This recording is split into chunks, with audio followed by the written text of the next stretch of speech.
કંટાળે નથી બધા? ઓકે.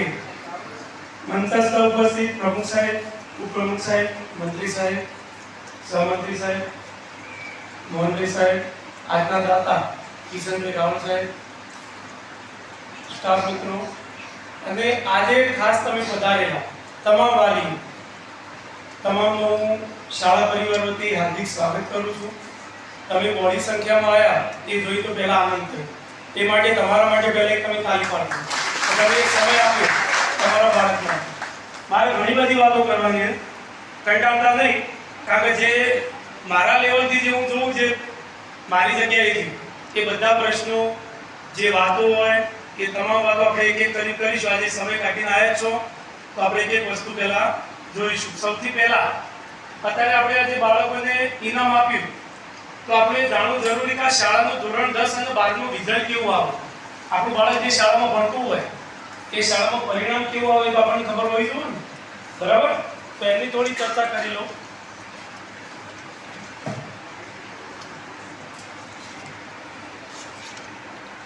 ધોરણ 10 માં ટોટલ આપણી શાળાના 150 વિદ્યાર્થીઓ બેઠા ગયા વર્ષે. એમાંથી ફક્ત 2 વિદ્યાર્થીઓ નાપાસ થયા, 148 વિદ્યાર્થીઓ પાસ થયા. એટલે શાળાનું રિઝલ્ટ આવ્યું 98.67%. બરાબર? જે રિઝલ્ટ આપણા ગુજરાત બોર્ડનું રિઝલ્ટ, મહેસાણા જિલ્લાનું અને બેચરાજી તાલુકાના રિઝલ્ટ કરતાં પણ આપણું રિઝલ્ટ વધારે છે. બરાબર? એટલે આપણા માટે ગૌરવની વાત કહેવાય. અને તમામ શ્રેય એવું મારા સ્ટાફ મિત્રોનો, મંત્રીમંડળનો અને આપણા બાળકોને આપવું. એમના વગર શક્ય નથી. એ ત્રણેયને સાથ અને સહકાર હોય શાળામાં જ્યારે પણ કંઈ જરૂર પડે મંડળની વાત કરીએ સાહેબ આવી વસ્તુ જરૂર છે, ઓકે લાવી દો. શું જરૂર આમ કરી દો. જ્યારે પોઝિટિવ હોય તો અમને કામ કરવાની એનર્જી મળે. શિક્ષકોનો કોઈ પ્રશ્ન સાહેબ આવું જરૂર હતી તરત હું મંડળ જોડે જ વાત કરું, તરત પ્રશ્ન સોલ્વ થઈ જાય. તમારો કોઈ બાળક કોઈ પ્રશ્ન લઈને આવો તો અમે બેઠા છીએ એના માટે. તો આ બધાના સહિયારા પ્રયાસથી આજે આ રિઝલ્ટ આપણને પ્રાપ્ત થયું. હવે આપણે વાત કરીશું 12 સાયન્સ. તમને ખ્યાલ હોય તો બેચરાજી તાલુકામાં મહેસાણાથી અહીંયા આવતા ફક્ત એક જ સ્કૂલ એવી છે કે જ્યાં ગ્રાન્ટેડ સાયન્સ ચાલતું હોય, બાકી બીજે ક્યાંય નથી ચાલતું. અત્યારે ખાલી એક બરોડમાં ચાલતું હતું, બંધ થયું, સરકારે આપ્યું ત્યાં સાયન્સ સરકારે આપ્યું, પણ ત્યાં પણ સંખ્યા થતી નથી. તો આપણે અહીંયા 11 સાયન્સ સારામાં સારું ચાલે, શિક્ષકોની મહેનત પણ સારી. તો આપણા સાયન્સમાં પણ ગયા વર્ષે ફક્ત 4 વિદ્યાર્થીઓ નપાસ થયા હતા અને શાળાનું રિઝલ્ટ હતું 90.47%. સાયન્સમાં આપણું રિઝલ્ટ સારું આવ્યું એ મોટી વાત કહેવાય. બરાબર? તો એ માટે પણ તમામ બાળકોનો અને શિક્ષકોનો ખૂબ ખૂબ આભાર. એના પછી આપણે વાત કરીએ 12 આર્ટ્સ. 12 આર્ટ્સની અંદર ફક્ત ને ફક્ત 2 દીકરીઓ નપાસ થઈ ગઈ. એમાંથી એક દીકરી તો પૂરક પરીક્ષા આપી ફરીથી પાસ પણ થઈ ગઈ. એટલે એક જ વિદ્યાર્થીની નપાસ થઈ અને આપણી શાળાનું રિઝલ્ટ આવ્યું હતું 97.08%. બરાબર? એટલે રિઝલ્ટની બાબતમાં આપણે જે બોર્ડનું રિઝલ્ટ આવે એના કરતાં આપણી શાળાનું રિઝલ્ટ ઊંચું આવે એવા પ્રયત્નો આપણે કરતા હોઈએ છીએ. એના માટેના પ્રયત્નો પણ કરતા હોઈએ છીએ. તો હવે થોડી દેર હું વાતો કરું એ આપણે એકબીજાના સહયોગથી સમજી વિચારી આપણે એનો અમલ કરાવીશું. સૌથી પહેલા તો જ્યારે ધોરણ 10 નું રિઝલ્ટ આવે તમને ખ્યાલ હોય કે ધોરણ 10 ના 3 વર્ગો આપણા છે અને ધોરણ 11 આર્ટ્સ નો એક ક્લાસ અને 11 સાયન્સ નો એક ક્લાસ. હવે સાયન્સમાં જવાવાળાની સંખ્યા ઓછી હોય એટલે મોટાભાગના બાળકો કેવું હોય કે આર્ટ્સમાં જઈએ. હવે હાલ તમે વાત કરી 148 બાળકો પાસ થયા 10માં. એમાં મોટાભાગના બાળકો કેવા આર્ટ્સમાં પ્રવેશ થયો. હવે આપણી શાળામાં 11 આર્ટ્સ નો એક જ વર્ગ છે જેમાં સરકારના નીતિ નિયમ પ્રમાણે આપણે 60 ની સંખ્યા ભરી શકીએ. હવે તમે મને જણાવો કે 60 થી વધારેમાં કઈ રીતે લેવા? ઘણા વાલીઓના પ્રશ્નો તો અમારું બાળક અહીંયા ભણતું હતું તમે કેમ ના લ્યો? મારે તો બધાને લેવા છે, 500 હોય તો 500 જણને લેવા છે, પણ અહીંયા બેસાડવાની જગ્યા તો હોવી જોઈએ મારા. એના બાળકો જ્યારે અમે વધારે સંખ્યા ભરીએ એક બેન્ચીસમાં 4 ની જગ્યાએ 3 ની જગ્યાએ 5 બેસાડીએ, અશિસ્તના પ્રશ્નો આવે, સાહેબોને ભણાવવામાં તકલીફ થાય. જેમ સંખ્યા વધારે હોય એટલે શિસ્તના પ્રશ્નો તો આવવાના. સાહેબ તો ક્યારેક ગરમ થઈ કોઈનું મારે કોઈનું બોલો તો વાલીઓ ચડી જાય. મારા દીકરા કેમ આવું કીધું, હું કેમ માર્યો? એટલે વધારે ભણવામાં પણ મારે સાંભળવાનું, ના ભણીએ તો પણ સાંભળવાનું. એટલે આ વખતે 10માં જે પણ બાળકો ભણતા હોય તમારા તો એક વાત ખાસ યાદ રાખજો કે 11માં એક વર્ષ આર્ટ્સનો અને સાયન્સનો એમાં જે સરકારના નિયમ પ્રમાણે ભરતી થાય એ પ્રમાણે સંખ્યા કરીશું, એનાથી વધારે અમે લઈ શકીશું નહીં. એટલે એવું ના રાખતા કે 10મા મહિના ભણતા હતા તો અમને અહીંયા એડમિશન આપી જ દો. ઘણા તો એવા હુકમ પ્રમાણે મને ફોન કરેલા, સાહેબ કેમ ના આપો? બરાબર, મારે શું તમારા જોડે વેર છે કે હું ના આપું તમને? પણ અહીંયા મારી તો મર્યાદા જોવી પડે ને તમારે. સરકાર એટલો શિક્ષકો આપતી નથી. હમણાં વર્ગ વધારો લાગી લઈએ તો એક બિલ્ડિંગ આપણું જૂનું થઈ ગયું તો બેસાડવા કયો? જો બેસાડીએ તો શિક્ષકો આપતી નથી. આ તો મંડળ આપણું સારું છે કે પોતાના પૈસે શિક્ષકો રોકીને આપણને અહીંયા અભ્યાસ પૂરો કરાવે. બાકી તમે આજુબાજુની કોઈ પણ સ્કૂલમાં જઈ આવો, જો શિક્ષક ફાજલ પડેલો કે જગ્યા ખાલી હોય તો નવો શિક્ષક નહીં આવે.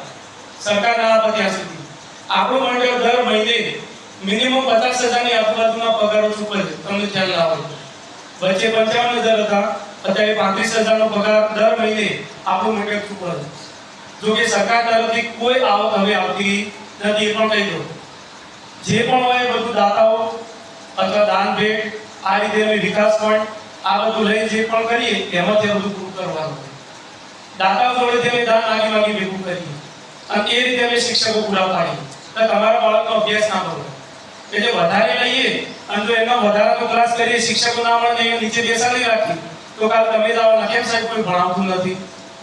એટલે વધારે લેવા પણ કઈ રીતે? તો 10મામાં જેના બાળકો યાદ રાખજો 11મામાં મર્યાદિત સંખ્યા પ્રમાણે ભરતી થશે અને એટલું યાદ રાખજો મેરિટમાં છે એ પ્રમાણે આપી. અમુક વખતે એવું પણ થાય કે 12ના 2-4 વિદ્યાર્થી ઊંચા મેરિટ વાળા મેં લઈએ તો પણ ઉપાડો કરે, પણ શાળાની અમારે પ્રગતિ કરવાની હોય, શાળાનું નામ રોશન કરવાનું હોય તો સારા 90% વાળા 95% વાળા મહેનતના બાળકો હોય, કોઈ પરિસ્થિતિ એવી ગરીબ કે બીજી પ્રાઇવેટમાં ના જઈ શકતા હોય તો અમારે એનું એડમિશન આપવું પડે. તો એમાં જે બાળકોનું રિઝલ્ટ બિલકુલ ડાઉન હોય એના વાલી વધારે અહીંયા હોબાળો કરતા હોય, અમને કેમ નથી આપતા? તો આ થોડી બાબતો તમે ધ્યાનમાં રાખજો. અમારા સુધી ભરવાના 60 હતા, આ વખતે 11માં 87 કે 89 ની સંખ્યા ભરેલી. ગયા વર્ષે 115 ભર્યા હતા. હવે 60 ના વર્ગમાં 115 બેસાડી જે દશા કેવી આવે તમે જુઓ. આપણે ખુલ્લા બેઠા પંખા પર તો ગરમી લાગે, એ બાળકો બધા પગડી રહ્યા હતા. અમારે તો એક પીરિયડ જવાનું અંદર ભણવા માટે, એ બાળકો આખો દિવસ બેસવાનું. એ બાળકો ગરમીમાં એટલા પગડી રહે એનું ભણવામાં મદદ ના લેશે તો બીજા બધાનો અભ્યાસ બગડતો હોય. એટલા માટે અમે અમુક વખતે એડમિશનનું લિમિટ કરી દઈએ તો એના માટે માફ કરશો અને આજે થોડી વાત તમે ધ્યાનમાં લેશો. બીજું, ધોરણ 9માં આપણે 3 વર્ગો. હવે ધોરણ 9માં પ્રાથમિક શાળાના નિયમો એવા છે કે ભાઈ બાળકની નપાસ નહીં કરવાનો. શાળામાં જાય એ ના જાય એટલે બધા બાળકો પાસ થઈ જાય. હવે આપણે અત્યારે હાલમાં 244 સંખ્યા ભરેલી છે ધોરણ 9માં. ભરવાની હોય 144, બરાબર. એ પણ આ રીતે ભલામણો દબાણથી. હવે એમાંથી જેને લખતા વાંચતા નથી આવડતું એ તો નપાસ થવાના જ. હવે નપાસ થાય એટલે બીજી વાર બેસાડવા માટે વાલીઓ દોડાદોડ કરે. હવે એમાં પરિસ્થિતિ કેવી થાય? આપણે એક બે નપાસ નથી થતા, 35 40 વિદ્યાર્થીઓ નપાસ થાય. અમે કરતા નથી, આવડતું નથી એટલે થાય. હવે દર વર્ષે જો અમે 35 વિદ્યાર્થીઓને બેસાડવાનું ચાલુ કરીએ તો 3 વર્ષ પછી નવા કોઈ વિદ્યાર્થી એડમિશન નહીં લઈ શકે. અને એવા જ વિદ્યાર્થીઓ નપાસ થાય કે જે આખું વર્ષ ભણાવીએ, રિટેસ્ટ લઈએ તો પણ પાસ નથી થતા. તો એને બીજી વાર બેસાડવાનો અર્થ શું અમારો? અમે વાલીઓ સમજાવીએ કે તમે આજુબાજુ સરકારી સ્કૂલો મળી, અહીંયા ડોડીવાળા મળી, બેચરાજી બેચર પ્રાથમિક શાળાઓ પણ સરકારી મળી, આજુબાજુની સ્કૂલો તમારે 9મું ફરીથી કરાવો તો ત્યાં હું પણ 10મું ડાયરેક્ટ પરીક્ષા આપવી હોય તો અમે ફોર્મ ભરીશું બોર્ડની પરીક્ષાઓ. ત્યાં સુધી એના આઈટીઆઈ મૂકી દો, એનો અભ્યાસ ના બગડ્યો. અમે વાંચતા લખતા તો ના આવડતું હોય તો પણ વાલીઓ પાસે ઉપર દાદાગીરીઓ કરીને આવતા હોય. કારણ કે મને જે કેસ હું જે કરું પ્રશ્નો એ તમારી સામે રજૂ કરવા છે, બરાબર. એટલે એવા વાલીઓને ધ્યાન રાખવું હોય. એક વખત નપાસ થાય 9માં એટલે બીજી વાર અમે અહીંયા બેસાડતા નથી. ભલે સરકારના નિયમો રહ્યા, જો સરકારનો નિયમ તમારે પડાવવો હોય તો બીજા વર્ષે આ શાળામાંથી જે કે 12થી નવા વિદ્યાર્થીઓ આવશે એનું કોઈનું પ્રવેશ નહીં મળે. જગ્યા વર્ગમાંથી આવવાનું તો તમે કહેશો સાહેબ આપો ગામના છો તો કઈ રીતે આપવાનું અમારે? બરાબર. એટલે બાળકને અમે લોકો મહેનત કરાવો, પાસ થાય તો પાસ કરીશું, અમે પણ મહેનત કરાવીએ. પણ એવા બાળકો નપાસ થાય કે જેના વાલીઓ આખો વર્ષ ચડીને આવ્યા હોય, સાહેબોના વિરુદ્ધ ગાળો બોલી ગયા હોય, બાળકનો કોઈ પક્ષ લીધો હોય અને એના બાળકો ભણવામાં બિલકુલ ધ્યાન નથી આપતા, એના નપાસ થાય. બરાબર. બીજી વાત, ધોરણ 9 થી 12માં જે વિદ્યાર્થીઓના વારંવાર પ્રશ્નો આવે શિસ્તની બાબતમાં પછી એ છોકરો હોય કે છોકરી હોય એનો બીજા વર્ષે પ્રવેશ નથી આપતો, આ ચોખ્ખી વાત. પછી તમે ગમે એવું દબાણ કરશો, ગમે એવું ઓળખાણ લાવશો, કેમ એક વખત નહીં, વારંવાર આખું વર્ષ 6 7 કે 10 વખત એનું વારંવાર નામ આવ્યું હોય, અશિસ્તમાં વારંવાર આવતું હોય, એનામાં બીજા વર્ષે કઈ રીતે લેવાનું? અમારા શિક્ષકોને આખો દિવસ એમના જોડે માથાકૂટ જ કરી દેવાની? તમને ખ્યાલ નહીં આવતો હોય આ તમારા પ્રશ્નોના લીધે ઘણી વખતે અડધો દિવસ અમારે એમ જ જાય, ભણાવવાનું થતું જ નથી. તો એ અભ્યાસ કોનો બગડવાનો? તમારા બાળકનો. અમારા પગારમાં કોઈ કટોતી થવાની નથી, બરાબર? જે વિદ્યાર્થીઓ ડોમિસ હશે, ડોમિસ જ કહું છું કારણ કે વાલીઓ ચડાવે આ ચોખ્ખા શબ્દોમાં કહી દઉં, એ વિદ્યાર્થીઓને આ વખતે એડમિશન નથી આપ્યું તો એના વિદ્યાર્થીઓ અહીંયા સ્કૂલની બહાર આવીને ઊભા રહ્યા, બરાબર? બટન ખુલ્લા રાખવાના, મોબાઈલ મોઢા મસાલો હોય, અને તમારા બાળકો જે અહીંયા ભણે છે એના મિત્રો બનાવ્યા હોય, એના ના પાડીએ તો બાદ એમના જોડે મીટિંગ કરે એટલે જો એવા જન્મ આવશે એમને પણ હું અહીંથી રવાના કરીશ તો ભાઈ આપણે એવા વિદ્યાર્થીઓની જરૂર નથી. પણ એમના કહેવાય મારા બાળકને કેમ પાડ્યું, એટલે ઘરે સૂચના આપજો કે આવા જે ડોમિસો હોય એમનો સંગ નહીં કરવાનો, અને આ બાજુ એમનો આવતા તો ના પાડી દેવાનું, આ બાજુ ના આવે, બરાબર? આ ચોખ્ખા શબ્દો ભલે તમને હું કડક લાગીશ, તમારી ભાષા તમને સારી નહીં લાગે, પણ જે છે હું ફેક્ટ કહીશ, જે વાતો કરી છે આજે, બરાબર? પહેલી વાત આવી. હવે શિસ્તની બાબતમાં, શિસ્ત હોય તો શિક્ષણ આવે. તમારા આજુબાજુની કોઈ પણ સ્કૂલમાં જોયા હોય તો જોઈ આવજો. હું સાચી ટોપી કહું, આ સ્કૂલના જેવી શિસ્ત તમને કઈ જોવા નહીં મળે. તમે હજારોની ફી આવતા હશો, 15,000 20,000 25,000 એવી શાળાની શિસ્ત જોઈ આવો, કઈની શિસ્ત જુઓ તમે. પણ એ શિસ્ત માટે તમારે થોડું કડક થવું પડે, ક્યારેક મારવા પણ પડે, એટલે તમે ચડીને આવી જાઓ મારા દીકરાને કેમ આવ્યો, ઘણા તો પોલીસ કેસ સુધી પણ પહોંચી થાય, બરાબર? વાંધો નહીં, જે જેનો સ્વભાવ પ્રકૃતિ એ પ્રમાણે હું મારું કામ કરી દઈશ, હું કામ કરવાનું મૂકવાનો નથી. ભગવાને મને જે કામ આપી, જે જવાબદારી આપી એ મારે કરવાની છે, બરાબર? તો સૌથી પહેલો યોગ્ય ગણવેશ. છોકરીઓ તો કે ગણવેશમાં ગમે, પણ છોકરા શું કરે, અહીંયા ઈ મારવાનો નિયમ છે તો મને જો ને તો ઈ માર બાકી કાઢી નાખે.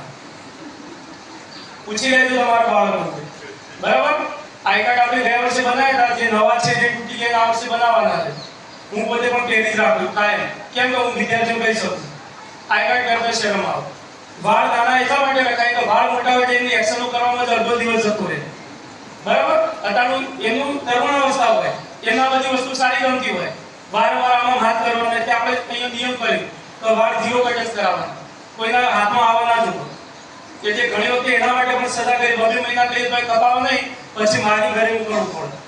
એટલે તમારા બાળકના થોડું ધ્યાન રાખજો કે જે શાળામાંથી સૂચનો તમને મળે એનું આપણે પાલન કરીએ, બરાબર? ગણવેશમાં એવું કરો કે બાળકો પેન્ટ નીચેથી ફ્લિટ કરાવી દે અને ઊંચા સીવડાવે, જે યોગ્ય નથી. જો એવો બાળક હશે તો અમે ઘરે મોકલી બીજું યુનિફોર્મ માટે મોકલી દઈશું. એટલે આ વાલી તરીકે તમારે ઘરે જોવાની ફરજ છે તમારી કે તમારું બાળક યોગ્ય ગણવેશ પહેરી શાળામાં આવે છે કે નહીં, યોગ્ય વાળ કપાયેલા છે કે નહીં, લેશન નિયમિત કરે છે કે નહીં. બીજી બાબત, તમારું બાળક ઘરેથી નીકળી જાય પણ શાળામાં પહોંચતું નથી, ઘણી વાર તમને કોઈ શાળામાં પહોંચી ગયું અને અત્યારે એટલા બધા એવા બનાવો બને કે રસ્તાઓમાં ગાયબ થઈ જાય, મિત્રો જોડે વ્યસનો કરતા હોય. હકીકત કહું તમને, મસાલા, બીડીઓ, સિગરેટ આ બધી વ્યસનો ઘણા બાળકોમાં છે. અમે જોઈએ એટલે વાલીઓ બોલાવીએ પણ છીએ, વાલીઓ ઘણી વખતે કે સાહેબ મારો, તો અમારા મારવાથી થવાનું શું? તમે ઘરે ધ્યાન રાખો, પૈસા શું કરવા આપો વધારે, પૈસા આપો તારે લેવાનું ચાલુ કરે ને. બીજી બાબત આજે પણ ધ્યાનમાં આવી, છોકરીઓને રિક્ષામાં આગળ બેસવાની બિલકુલ ના પાડી, જેની દીકરીઓ ભણતી હોય છતાં પણ અમુક રિક્ષાઓમાં દીકરીઓ આગળ બેસે, પછી એના વાલીઓ ફરિયાદો કરશે સાહેબ સ્કૂલનું વાતાવરણ થોડું ખરાબ લાગ્યું. તો તમારી દીકરી જો આગળ બેસતી હોય અને કારોથી પ્રશ્ન થાય એટલે કોને કહેવાનું? એટલે નામ છે ને આવતીકાલે મેં સાધનોના નંબર બધું મંગાવ્યું. એટલે હું તો એટલું કહું કે દીકરીઓ અહીંથી સાયકલો મળેલી છે દરેકની, સાયકલ લઈ મોકલો, બરાબર? સાયકલો સરકાર આપે છે એ ભંગારમાં વેચી મારવાની અને દીકરીઓને બીજાને રિક્ષામાં મોકલવાની. હું તો કહું રિક્ષાઓ બંધ કરી દો, વાન કરાવો, વાન ઈકો કે એવું, જે આગળ છોકરા બેસો પાછળ બધી છોકરીઓ હોય, તમારા માટે. મારું કઈ જવાનું નથી. પ્રશ્ન થાય તો તમારા ઘરે થાય, મારા ઘરે આવશે, હું તો તમને કઈ છૂટો. કાલે 2 દિવસ મેં વચ્ચે જોયું રિક્ષાઓમાં, રિક્ષા જેવી આવીને ઉભી રહીને આગળ બેસવા છોકરીઓ પળા કરે. ખબર નહીં એમને શું આગળ બેસવાનો શોખ હોય. આજે પ્રાર્થનામાં લીધી બધી છોકરીઓ, કદાચ રિક્ષાવાળા કાકા હોય, ભાઈ હોય, સગા હોય તો વાંધો નહીં, એટલે 1 કે 2 જણ ના હોય. અત્યારના જમાના પ્રમાણે આપણે જેટલું સાચવીએ એવું કોઈ ખરાબ નથી કહેતો, કોઈ રિક્ષાવાળા ખરાબ નથી કહેતો, આપણે સમજી લેજો. બધા સારા છે, આપણે સારા તો બધા સારા, બરાબર. પણ આ યુગ એવો મોબાઈલનો યુગ છે જે બાળક વગર બહાર નહીં લાગે. કે જે તમારા બાળક બીજી બાબત એક હમણાં વચ્ચે ધ્યાનમાં આવી હતી કે તમારી દીકરી